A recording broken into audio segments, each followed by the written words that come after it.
Welcome to AA Home Care's panel discussion on enhancing HME operations, expert e-prescribing strategies for modern healthcare. I'm Tilly Gamble with AA Home Care. Today we have about 45 minutes of panel discussion, followed by an opportunity for questions.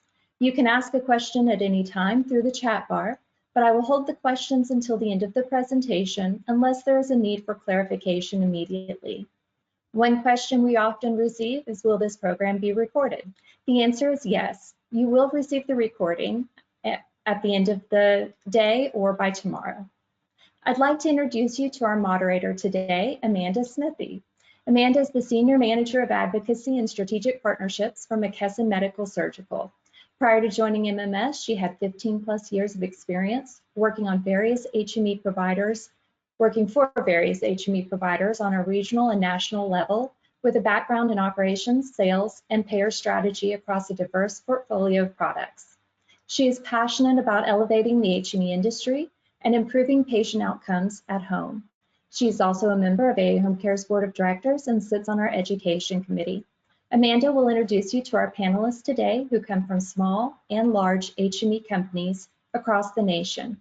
We appreciate their willingness to participate and share lessons learned since adopting e-prescribing platforms into their companies. Thank you for joining us today, and I would like to hand over the webinar at this time to Amanda. Thank you, Tilly, and good afternoon, everybody, or good morning if you're on the West Coast. And I thought I would start out a little bit with thinking about, since everybody is so obsessed and loves ChatGPT, I wanted to give it a go and kind of see what kind of definition it would give me for e-prescribe in the HME space. So I'm going to actually read this verbatim to you guys because I thought it was interesting. So per ChatGPT, e-prescribe or electronic prescribing in the DMEPOS market refers to the use of electronic systems to create, transmit, and fill prescriptions for medical equipment and supplies. This digital approach streamlines the prescribing process, enhancing accuracy and efficiency while reducing the risk of errors associated with handwritten prescriptions. Okay, so that wasn't a terrible definition. I felt like it was pretty good for just a base level definition, but the folks that we have on our panel today, Meredith, Chanel, and Kara, they are going to walk you guys through their e-prescribe journey, and they're going to give you the correct definition of e-prescribe, and not only the definition of e-prescribe, but they're also going to give you guys their tips and tricks on how to be successful in this space. I have had the privilege over the last couple of weeks of meeting with each of them, and the amount that I have learned from all three of them is amazing, and I'm excited that we're able to share this information with you guys. So with that being said, I don't want to delay the questions and the panel discussion any longer, but I do want to introduce our panel and kick it off with our initial question. All right, so panelists, thank you guys in advance for your participation. This has been a fun experience, and I know this is going to be a great call for all of us. But this first question is really just an introduction questions for all three of you. So if you guys can give us a little bit about yourself, your role, your company, and how long you have been using the ePrescribe platforms, that will be ideal. And Kara, we're going to start with you, then we'll go to Chanel, and then Meredith. Okay, thanks, Amanda, and good afternoon, everyone. My name is Kara Boyd. I am the Director of Shared Services Operations within Apria Healthcare. I am located in Pennsylvania, but our operations are ran nationally. And Apria has been utilizing the ePrescribe channels for well over 5 years, but really started to adopt it nationally and fully across our platforms in the last little bit over 2 years. Great. I'm Chanel Martin. I'm the Vice President of Operations here at Nationwide Medical. So our corporate office is based in Southern California, but we also are a national provider. We've been using ePrescribe for about 4 years now, and we are accepting mostly PAP orders through there, but we're also seeing oxygen and CGM as well. I'm Meredith Hendry. I work for Spectrum Medical.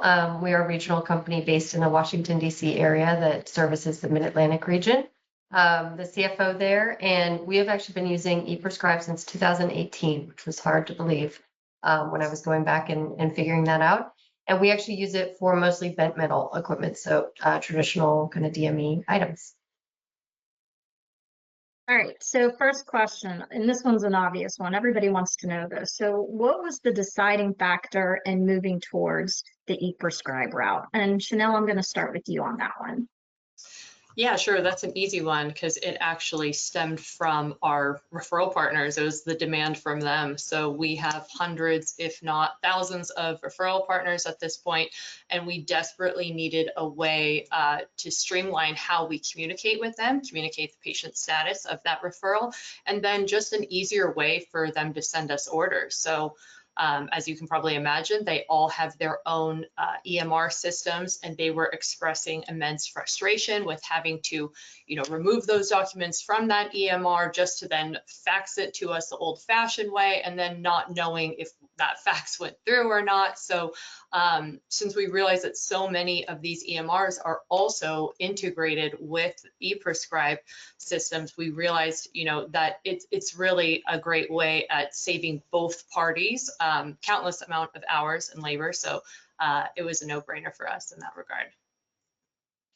All right, and Meredith, on the other side of the US, how about you guys?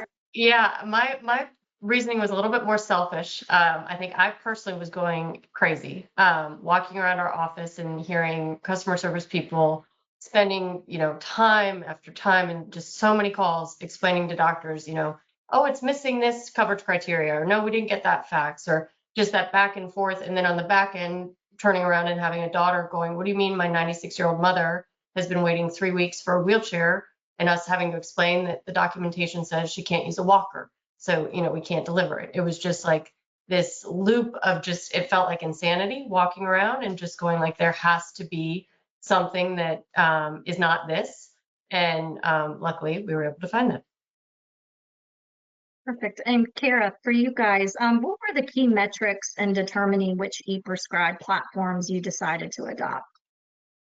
Yeah, there was a couple. I would say functionality, probably the most important, and making sure that those platforms meet our specific needs internally, and meet the needs of our customers as well.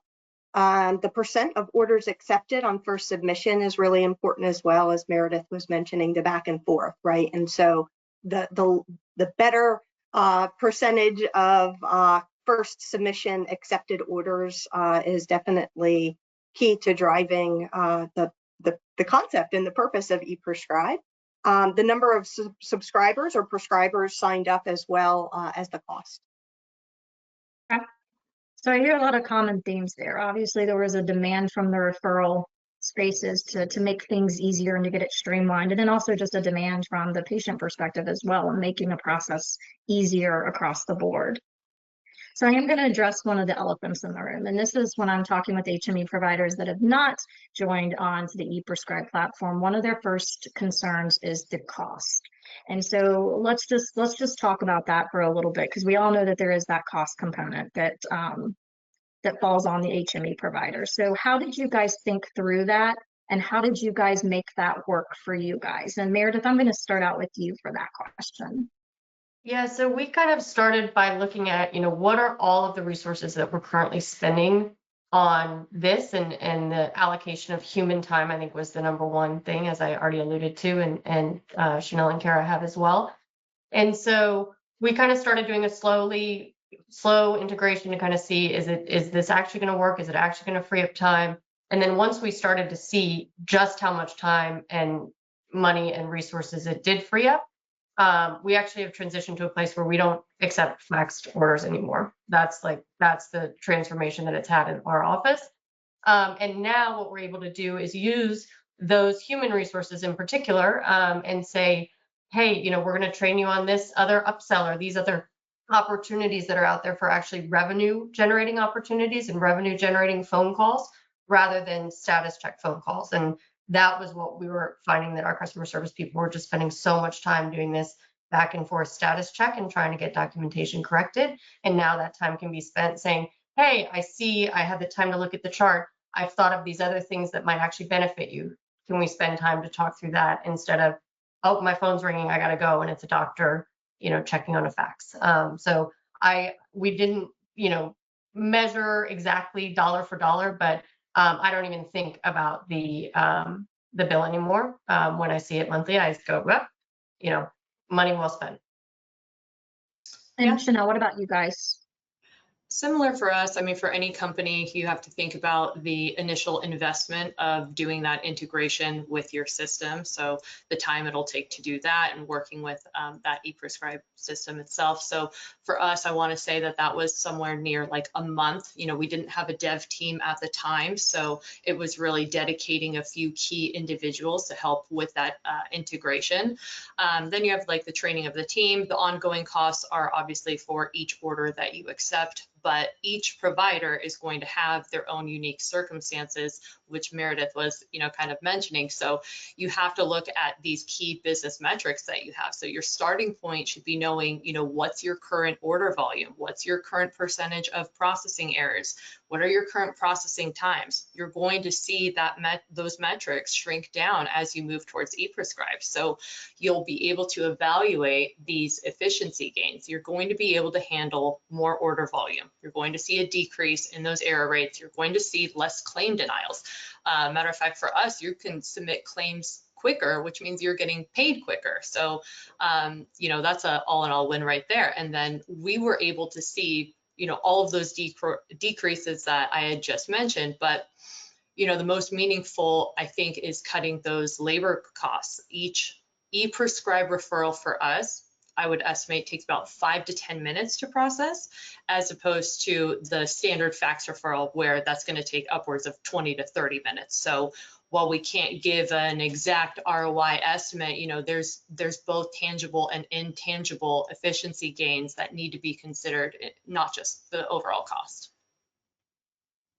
Yeah, and I think it's important to, like you guys both alluded to the fact, like understanding like what it is, what your cost to serve is, and understanding like how long does it actually take, and what does that time for that employee mean when they're chasing documentation, or like I used to say, dialing for dollars, like begging for documents and all of that kind of stuff. I mean, what we really want to be doing here is taking care of patients and not chasing documents. And it sounds like ePrescribe has allowed you guys to reallocate some of your staffing to do those things and focus more on the patient as opposed to the document chasing. And Chanel, to your point, like who doesn't like submitting claims earlier and getting paid quicker? I mean, that's kind of key. Yeah. All right, so let's take a look about adoption, because there's two different ways I like to look at adoption. You've got your internal team, and then we also have adoption that we've got to convince these referral sources to start utilizing these platforms. So we're going to start with the internal team first. So Kara, for you guys, what did adoption look like for your internal teams? Were there any challenges? Were there some successes? What was the overall feel for y'all? Yeah, so internally, I would say, although some challenges, definitely probably the easier battle, right? As the others have alluded to, just, internally, the teammates understand the struggle of the back and forth. You're missing a length of need on this prescription, but maybe something else on something, a different order. So internally, I think shifting the culture to accept ePrescribe was very easy. And some of our foundation work right behind the scenes systematically really has come transformed over the years, I would say, with other electronic portal orders outside of the ePrescribe platforms as well. So it was really a key focus in our sales training and engagement. But again, getting that engagement was very easy once they understood the concept and the purpose of ePrescribe and what benefits it would bring, not only to Apria, but the entire industry and our referrals as well. So getting strong partnerships with each of the platforms, and that has been really key as well in our success in our adoption, just understanding the different functionalities within the platforms, what's going to be best for us, and how do we utilize that internally within our operations, and how we have this set up. I would say the other thing is really utilization visibility was really key in our adoption for the internal team, and just giving them, that data to say these are the referrals or the prescribers using the platforms that we're part of, and these are the ones that are not, and these are the ones that we really need to go talk to and try to get them to adopt. from an external perspective as well. So internally, that has been key really in our adoption and making sure that we had the visibility to support a successful adoption, both internally and of course externally as well, which as you mentioned, we'll talk through later on. And then more recently, we've really taken all that feedback, right? And really, when we started, it was really just initial orders, and now giving and adopting the full ePrescribe journey within the organization has really been uplifting experience and great feedback. Kind of you want our prescribers to utilize ePrescribe to send the orders, but when we need renewals, we don't want to just go and turn around and fax that to them, right? Yeah. We want to utilize the platforms. And so that has also been really an evolution here internally within our internal adoption as well. And then challenges, I would say, just again, understanding the differences between the platforms and how can we utilize those best within our operations. So you mentioned something about referral sources. You guys have basically a list of referral sources that use the platforms, and you have a list that does not use the platforms. And then you said that your team focuses on those that don't. Are you referring to your sales organization in terms of focusing on the ones that are not utilizing the platforms to get them onto the platforms, or what did you mean by that? Yes, exactly right. Yeah, so our sales, they're front and center, right? They have the relationships with our referrals. And so internally creating that visibility for them to be able to go and talk through and introduce them to the platform, give them the marketing, set up a demo, whatever it may be, in order to introduce them to ePrescribe, first of all, and consider adopting it. Okay. And Chanel, we're gonna kind of like build onto this a little bit. How have you guys had to change or have any adjustments to your current workflow? And then how has that evolved over time? Because I'm going to assume that it doesn't look the same as it did when you first got started.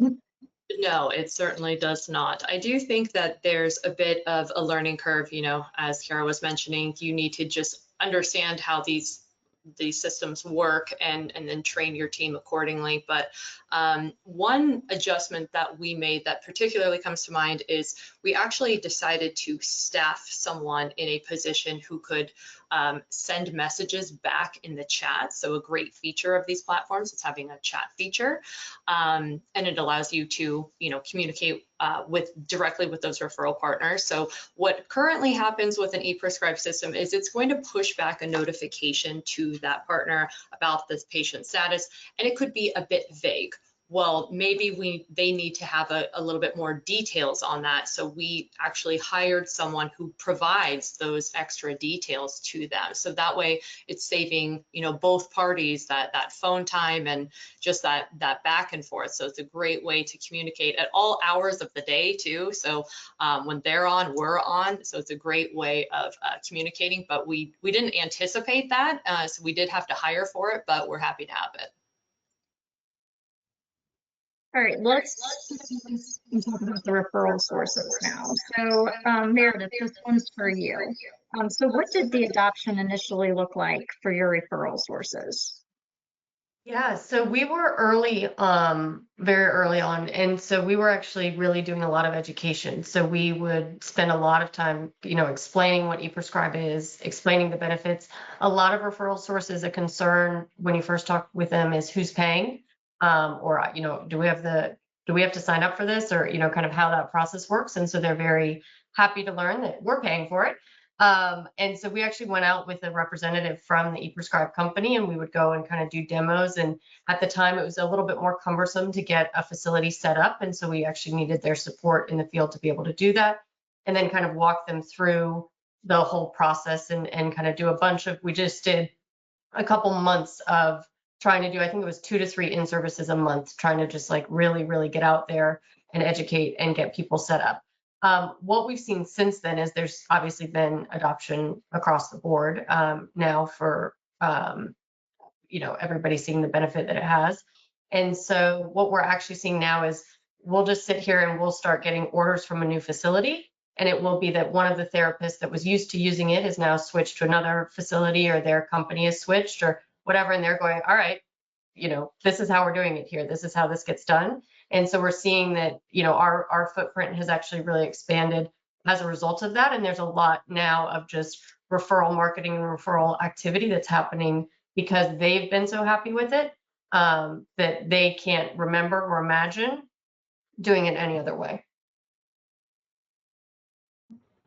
And Kara, what about you guys? What did that adoption look like with the referral sources? I would say very similar in the sense that Meredith was referring to, but I would say one of our biggest, key focuses, again, really educating the sales team and making sure that they were subject matter experts so that they could answer questions, knew who to go to with support if there was a referral interested in signing up, or maybe just a case manager within that facility.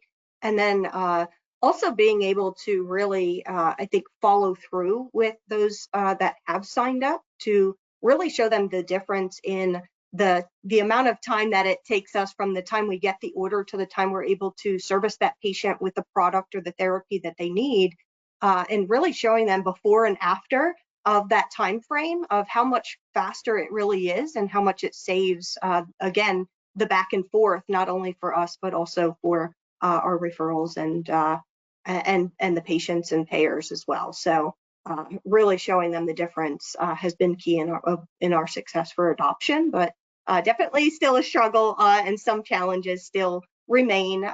We have a lot of other ordering platforms out there that are not ePrescribe, that have been utilized for many, many years. And we have, folks that are set in their ways, and it's really just about, calling out those benefits, but again, following through and showing them the true difference of the amount of time it takes us to process and service our patients.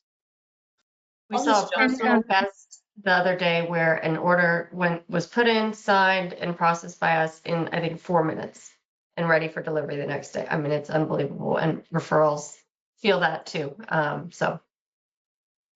Yeah, and I was just going to add calls that, back to them. Kara is, right on the money with having a sales team or just a knowledgeable entity going into those referral partners' offices, just showing them how quick it can be. Like, someone needs to go in and show them, like going behind the desk with them, saying, if you have 5 minutes, and then showing them that quick order option, which is basically like the bare bones of a referral. So you're not doing, inputting any data entry or anything like that, and then watching it fire over to us electronically, and then immediately seeing a patient update on it. So for us as well, adoption, it's been slow but steady. At first we had, referral partners coming to us. Now we have a sales team that's devoted to going out to them. So I think we'd estimate for us that about 15% of our orders are coming from ePrescribe orders, but we have ongoing, KPIs and metrics that we're really starting to push that. We want to see that increase month over month. I'm just sorry, one more note. As a small company, we don't have a sales force, and I don't know, a full fleet that we can send out. And so one functionality that's actually recently come out on the platform we use that's been really great is the ability for us to actually start the order and then send a link to them for completion. So that's been a really nice thing that's evolved. And so we can say, hey, you're trying to place an order for these things, create the order, send it to them via email, and then it automatically creates an account for them and then actually walks them through that first process. So they see real time, hey, I need to place this order. So they've got the urgency. And then that's a nice way for us to save, we've got them captive, and we can convert them very quickly. And then right away, they're placing all future orders that way as well. So that's been nice for a smaller company, a very big, wonderful shift that's happened. And Meredith, I was going to ask you, because you had mentioned earlier about you guys don't really take fax orders anymore. And I was going to ask how you guys alleviate that, but you just explained that to us. So that was perfect. Yeah. No, that's great. And we do, but we try to. You try to limit it. Yeah. That makes sense. Yeah. All right, so this question I like a lot, so that's why I'm going to ask it to all three of you because it was one of my favorite ones, and I think that we spent a lot of time on our chats talking about this. So, what additional features do you guys use today, provided by these e-prescribe platforms outside of the obvious order capture? Like the obvious is that the referral source puts the information in, and then that particular order gets sent over to you. It gives them a guide as to what information they need to put in for those particular orders and all of that. But there's so much more that these e-prescribes platforms can do today, and there's so much more that they've got in their pipelines for future iterations. But what are some of the other features that y'all are using today? And Kara, we will start with you. All right. So full status journey, not just submitting that order, but also each step of the process, and updating the referral via the dashboard so that they can see where that order is. It alleviates so many phone calls of, hey, where's my order, or what's going on with this? And then I would also, I think I mentioned it earlier, but our renewal prescriptions. So when a prescriber is enrolled in one of the platforms, making sure that we're giving them that full journey and not just asking them to submit the initial order, but also utilize it. And that's also similar to what Meredith mentioned earlier with the initiation from the HME company to the referral. And we would start those renewals and send that over for completion and signature. Some of our subcontract partnerships, and then I would say what's really been really successful, and a lot of our referrals have asked for it, and we fully adopted it, is that end result from the status updates, which is this product or therapy has been delivered to your patient, and this is when it was delivered, so that they can then schedule the follow-ups to those appointments timely to make sure that the patient is utilizing and benefiting from the therapies as well. You're really using it, I mean, to keep the referral up to speed on everything that's happening with their patients' orders. And that's huge. Chanel, yes. What about you guys? Yeah, obviously, Kara just touched on the SNAP renewal system. That's really a great no-touch resupply. I mean, I would argue that this additional feature could be their best feature. So what we see happening is when a CMN is about to expire, it's going to automatically send that request through ePrescribe, and it's going to already, it'll come back already logged into our system. So we have no agents touching those. So it's a fantastic way of making sure that you're, abiding by all of the contractor agreements that you need to have, and you have all of your documents on file. I did touch on the chat feature. So that was an unknown benefit, and until we really started using it, we saw those benefits. We also have had referrals come over to us who are not known referral partners, meaning they were just scouring the ePrescribe portal and said, oh, wow, this provider is available in this area. I'm going to send this patient there. So that was a great surprise for us as well. So we simply received that referral because we were listed as a potential provider in that system. So definitely a great additional feature we weren't banking on. Meredith? Yeah, all of the above. Ones I would add are, we actually have a couple consignment closets, and we're able to manage those entirely through ePrescribe down to the delivery ticket that the person on site can either have the patient sign directly or print and re-upload. So that's really, revolutionized that entire process. And then actually one thing that popped into my head while we were talking is this ability to set up packages with the appropriate accessories. And so one thing that we were seeing before was, they would send a wheelchair order and then they would go, where's the cushion? It's like, we have to, you need the prescription for that. And so actually being able to create packages in the way that we know is best for patients, but that referrals might not always know. And then they are able to remove anything that they don't think they need. But the default is to default to a wheelchair with footrests and things like that. So that otherwise often were missed before. And so that's been something that's been very helpful. And then the last thing is that the platform we use has the ability to also update the patient. And so they have the ability to opt into text messages about just the status, it's been sent. So what we've seen is when we're calling, there are a lot more, it's often a son or daughter or somebody else managing it, and they're aware of the order. It makes sense why we're calling, things like that. So they've been waiting for our call instead of we're surprising them with there's an order that's been placed or something. One last one, Meredith Oh, triggered go ahead. another for me. In one ePrescribe system, it indicates if the provider has sent over that referral over as urgent. So that allows us, our intake team, to expedite that through our process without them having to call us and figure out who to speak to do that. So it's a great way at expediting orders as well. And Meredith, I want to go back to what you were talking about with packages, because I think that's an important key, because most of our referral sources they don't know what's allowable. They don't know what's eligible for reimbursement. They don't know what the patient potentially could have access to. And so making sure that they're aware of all of those items that's going to improve that patient outcome and the patient experience is huge.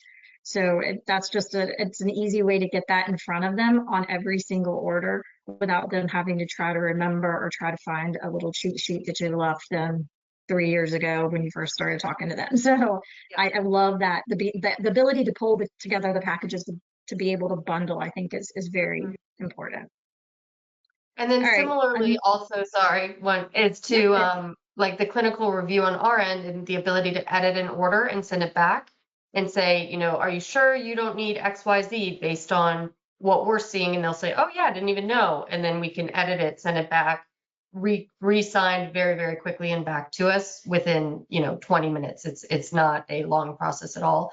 And so again, just kind of having the time to sit and go, let me get the full picture of this patient. What do they need? And then let's make sure that that's what we're providing to them. Definitely. Another one of my favorite ones. What do you guys want the future of ePrescribe to look like? So we always have our wish list. There's always more that we want and more that can be done. But I want to hear from you guys what your thoughts are on things that, and it could already be in their pipeline, these different platforms, we don't know, but I just want to hear where you guys think it's going to go and what would you like to see in new iterations. And Meredith, we will start with you on this one. And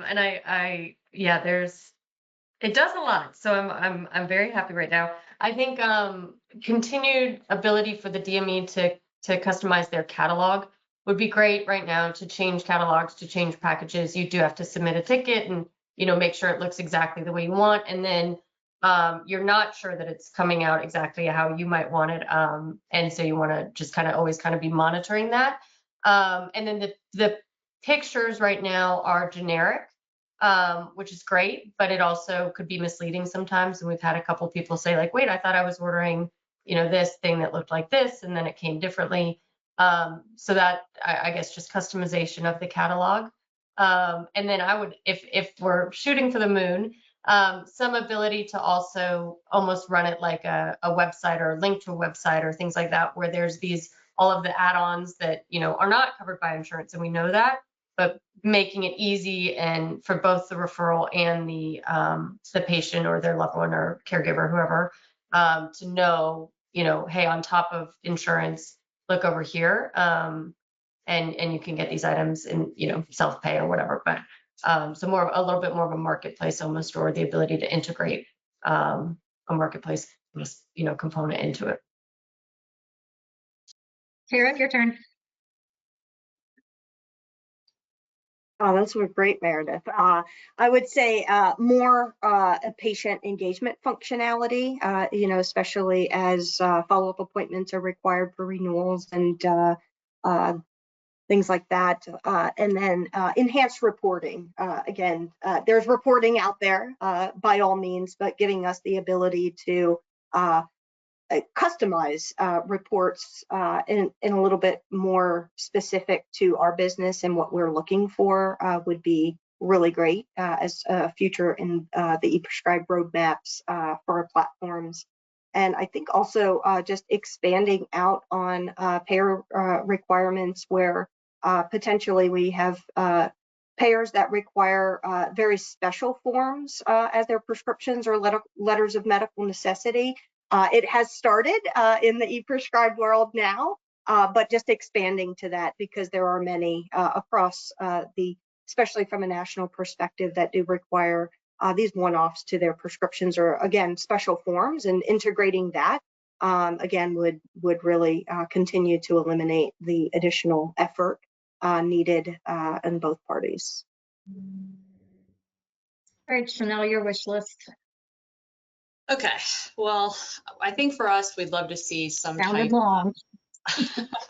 We'd love to see some type of OCR technology, just something that can help read documents and proactively recognize if it's not the right document type or if it's missing just standard information. So, for example, if the OCR could potentially recognize that, oh, I accidentally uploaded a titration study and it's not the diagnostic sleep study, you know, just some sort of capability or something just that flags it, like, are you sure you want to send this, or do you need to attach that, something along those lines. Otherwise, it would really boil down to like a pre-verification tool that would somehow know if our NPI can accept that payer or not. What I hate is an ePrescribe referral coming over and then having to turn it away because we're not contracted with that payer or we're out of network and so forth. So just a proactive way for them knowing, okay, I'm going to send this referral here, knowing that they can accept it. And, you know, that should reduce a lot of like the back and forth that we're currently experiencing. All right, you guys, these were really, really good. I do have a couple, so I'm going to take my little 2 seconds to mention those. And I think we talked about this when we were chatting earlier on our calls a couple weeks ago, but one of the things that, and I know they're all working on this and working towards going this direction, is just more engagement with other referral sources. And when I say other referral sources, I'm thinking about like our home health agencies and our SNFs, things of that sort that are notoriously difficult for HME providers to work with, but we can provide such a huge service for those patients within the home health episode or even on discharge, as well as the residents that are in those SNFs that are flipping over out of that Part A stay into that Part B. So hopefully that we will see more and more of the platforms like working towards building some type of network that we can use with those referral sources, because I think that would also open up more revenue streams for the HME providers as well too, for those that aren't playing in those spaces today. So that's wonderful. So let's just keep our fingers crossed that they're listening to this, or maybe we should just give them a copy of the recording so that they can jot all of those down. All right, so Meredith, this one's going to be for you. If you had to give a narrative on how ePrescribe has helped to grow your business, what would that narrative be? Yeah, I mean, I kind of alluded to it before. I don't know what we would be doing without it. The time that it saved us, the effort, the energy, the new referrals it's brought in, you know, the overall patient experience, the reputation it's helped us build in the area. I don't know if I would be here. Let's just say that I was walking around going crazy. And this definitely saved my sanity. And now when we train customer service people, we go over the Medicare LCDs and we talk about, you know, all the documentation requirements. We actually go through and we say, you know, in the old days, this is what we had to do. We had to go through and, you know, check off each one of these things and make sure, read every document, make sure everything was there. And obviously you're still doing that, but at a much faster and easier rate now. So it's been incredibly important for our business and for my sanity. And everyone's sanity. You had a ton of tips. So, and I wrote down all of the ones that you said earlier. Kara, what tips do you have for those HME providers that are just starting their ePrescribe journey? Oh, that's a good one. Start now. What are you waiting for? No, invest really in building those strong partnerships with the ePrescribe platform so that you really early on understand what the functionality is capable of and how you're going to operationalize it specific to your team and your company needs, and then really prioritizing that adoption and utilization. The more subject matter experts that we can have and train and educate and share the stories, right, and the successes, the better we'll be within the industry and making sure that we continue to drive adoption. But it all starts with us. So be patient, but yeah, definitely sign up now. You'll be surprised. And Chanel, what would you say to DMEs who are hesitant about signing on to ePrescribe platforms? As Kara just said, get started now. Start today. Switching to ePrescribe, it's going to feel like this big challenge and a big hurdle to get through, but AI and ePrescribe, it's the way of the future. So don't let your company fall behind. Get on it today. All right, ladies, thank you so much for all of the thoughtful answers there. And I know that I wanted to make sure that we left plenty of time for some Q&A. So I am going to reach out and see if Gordon is there and if he has any Q&A for us. Yes, yeah, we've got 7 questions in so far from folks, and so we can start answering those. But folks, you can ask some more as we go through. All right, here's the first one. How is paying for e-prescribing not paying for referrals? I mean, that was the first one from that. You'll have to speak with, if you have a compliance officer, and make sure that there's no regulatory risks involved. But you're paying a service to the platform. You're not paying for a referral. So it's not paying for a referral.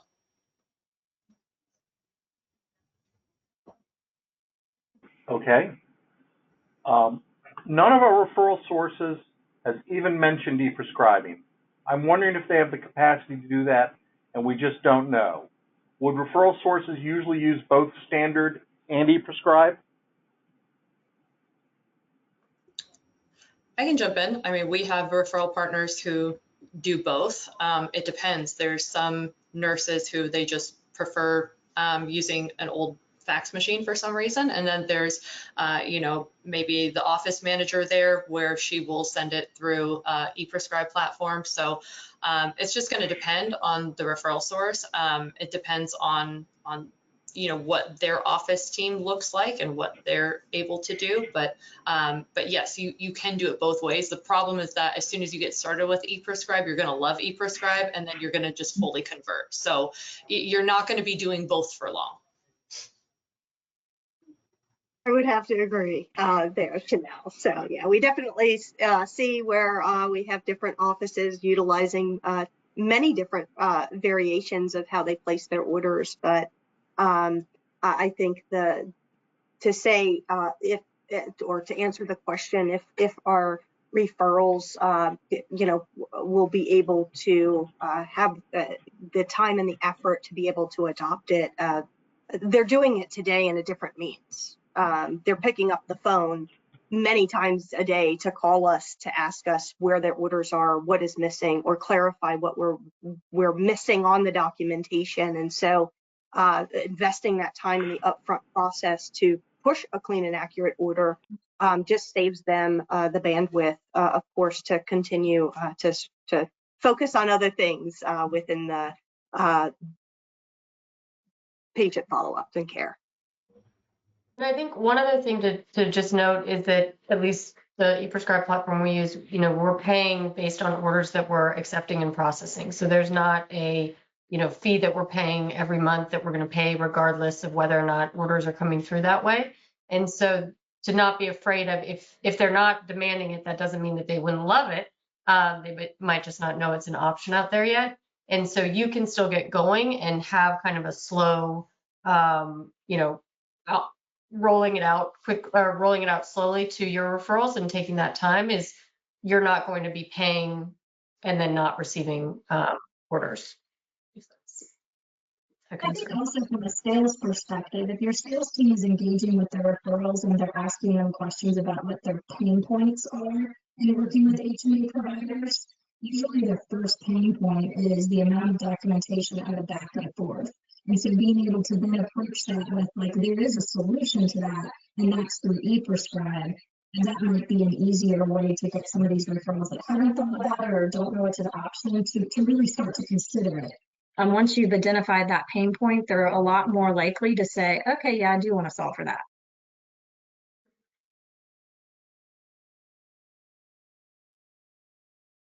Okay. this goes back to when someone was talking about demoing, showing someone taking just 4 minutes to show them an order. They asked, did that include chart notes, and does your system have OCR to read the notes? I think that was me. So yeah, the sales rep will go there, go behind the desk and just say, I'll help you upload these documents. So yes, they are uploading chart notes to that. So, but they're not keying in any information. They're just, kind of just attaching documents and firing those off electronically. You can think of it almost as like an e-fax. I know we hate the word fax, but think about it that way. And then it's just coming straight over to our portal. But sorry, what was the second half of that question? The OCR technology? No, there's no OCR technology currently used in conjunction with ePrescribe, as far as I'm aware. Okay, next one. Could we ask how do you manage information where information from medical records needs to be included in the order?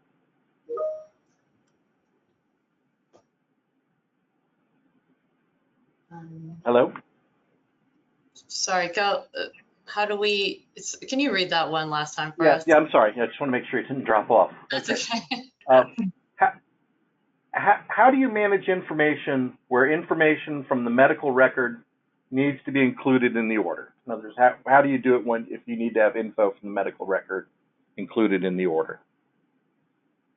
System, at least in our experience, the system will prompt that and ask for additional documentation to be uploaded, and then they'll classify it as what kind of documentation is being added, and then our team will be able to review that as a holistic order with everything else. I think I understood the question. Yeah, or if there's any additional information that needs to be relayed about the patient, there's always that chat option that you can do too. So if for whatever reason the medical records are missing something and they want to tell us something, then that's a great way for them to do it.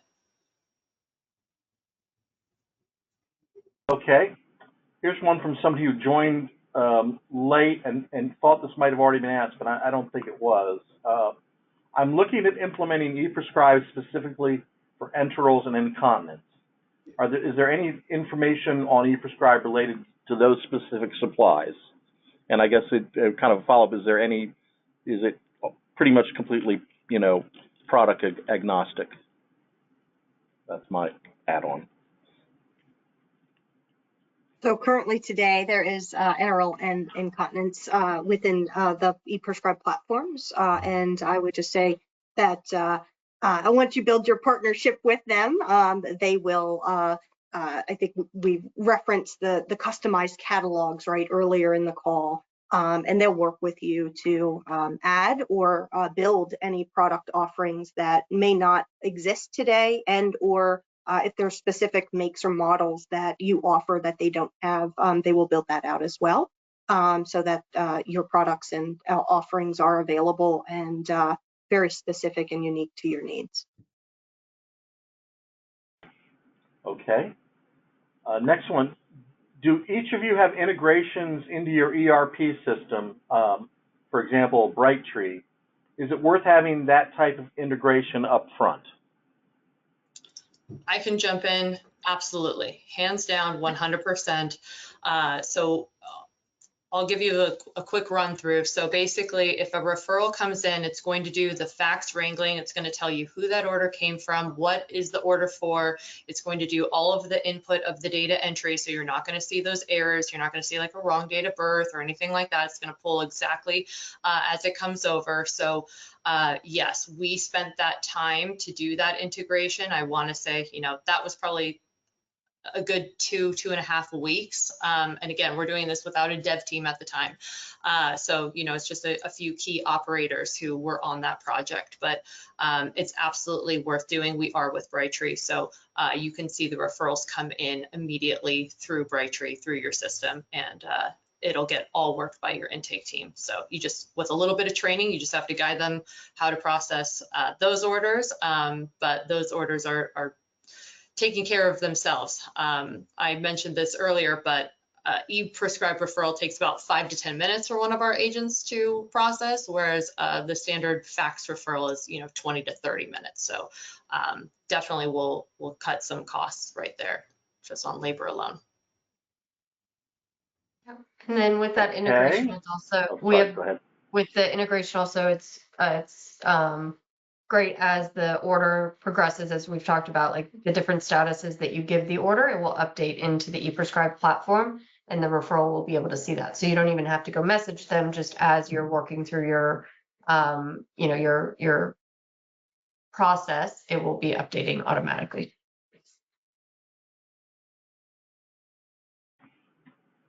Okay.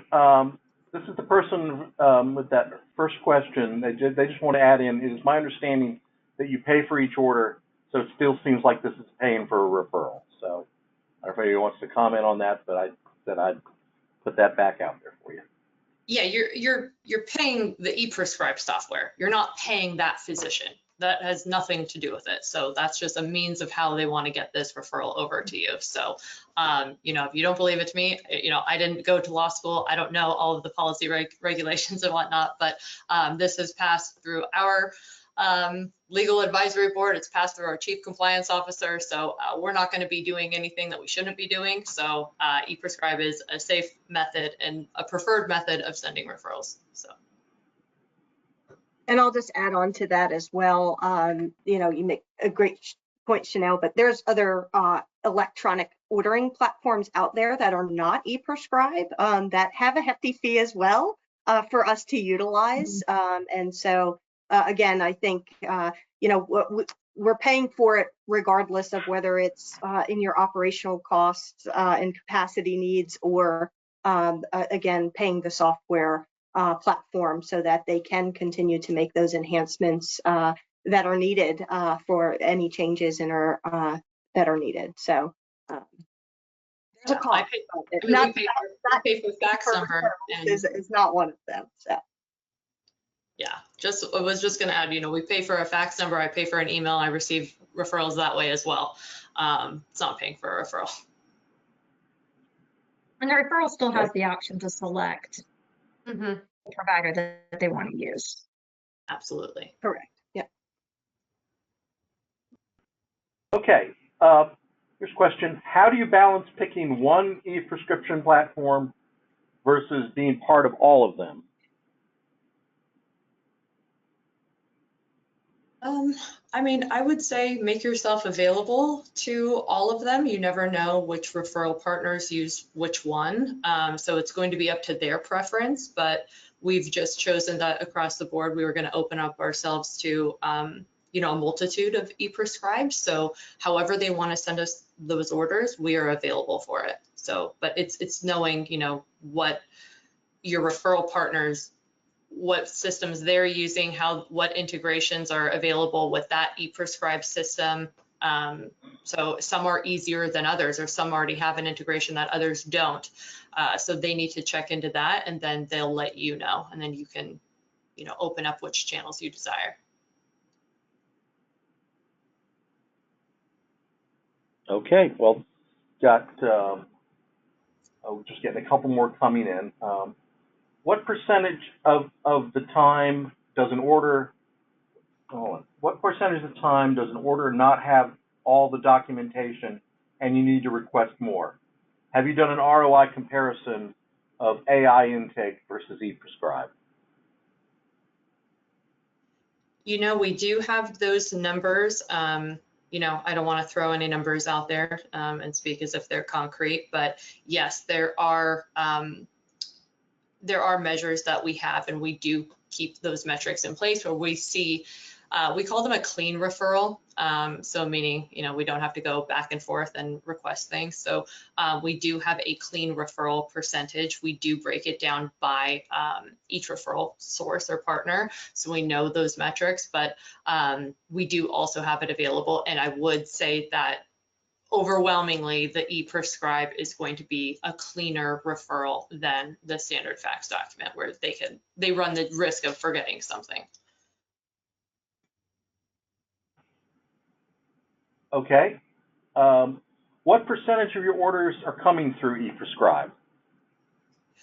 I'm happy to share this. 15% of our orders are coming through the various ePrescribe platforms. And we want that to grow, so we're not going to stop there. We're a lot smaller in regional company, but we're close to 100%. We've really put a push on the last couple of years of making this the way that you work with us and we work with you.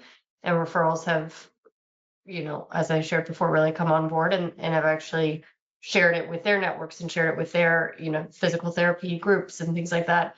And then every time we do get a fax, we try to convert that person to use ePrescribe. It doesn't always work, but we try. And we're about Okay. 20% of our orders are coming through the ePrescribe channel, and that continues to grow each month. Okay. Can you take a fax and turn it into an ePrescribe referral? Yes. Yes.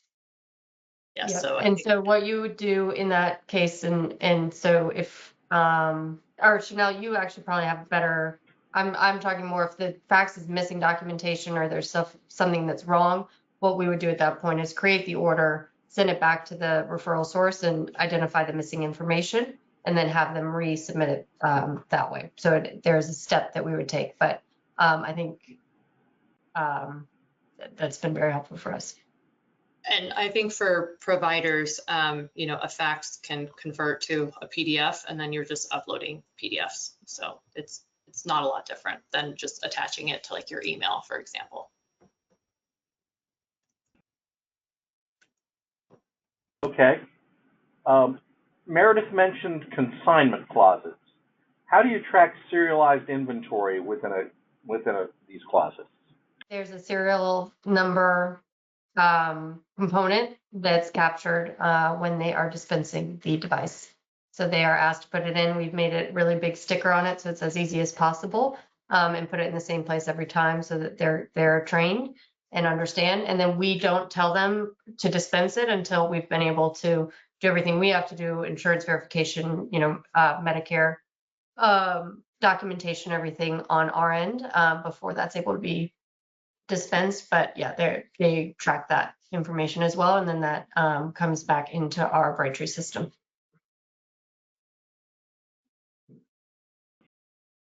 Okay, and I've got two final questions that you may or may not want to answer here, but so I'll put that out there first. Would anybody like to share the current cost of your ePrescribing implementation? Yeah, I think we're going to need to plead the fifth on that one. I think that's something you'll have to negotiate with the ePrescribe platform, but I will say that it's going to be less than what you're currently paying for an agent to process it all the way through the intake process. So definitely reach out and see and even negotiate. Okay. And also someone else asked, what platforms are you using? So we're available on mostly all of them, which is what I would suggest you all to do as well. You know, you never know which referral partner is tied to which one, and it can open yourself up for taking more order volume. So if it exists, we're on it. Okay. Well, are you all using more than one platform? Someone just asked.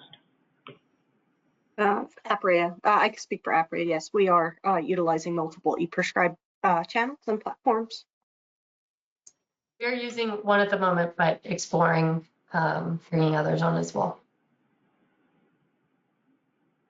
Okay, well, I think that's all we have in the Q&A. Thank you guys for answering all those questions. I'll turn it back to y'all. Thank you. Thank you. I will give y'all one more moment to just, are there any closing thoughts before we close out this webinar?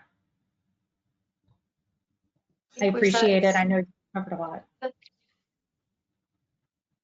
Yeah, I would just say if anyone has any additional questions, you know, find us on LinkedIn. We're happy to, you know, answer things more thoroughly for you on there, or just give you, you know, a bit more into what our experience really entailed. I know we only had 45 minutes today, but happy to connect with anyone after this. Great. Well, Amanda, Chanel, Kara, Meredith, thank you for the great information and resources shared. And thank you, Gordon, for handling the questions. If there are further questions, as Chanel said, feel free to reach out to them on LinkedIn or through other platforms, but you can also feel free to send those to AA Home Care and we can share those with the panelists. We appreciate everyone joining us today for this webinar. You will receive the recording tomorrow and a survey following this presentation, as we would appreciate your feedback. We also want to make you aware of an upcoming panel discussion with the e-prescribing platforms. We'll share further information in the coming weeks and invite you to visit aahomecare.org/eprescribing for other information on the platforms. We appreciate your support of AA Home Care Education and encourage you to register for our next webinar on this coming Tuesday, Billing Non-Assigned, Steps to Replace Lost Income with Jeff Baird and Noel Neal. Have a great day and thank you. Bye.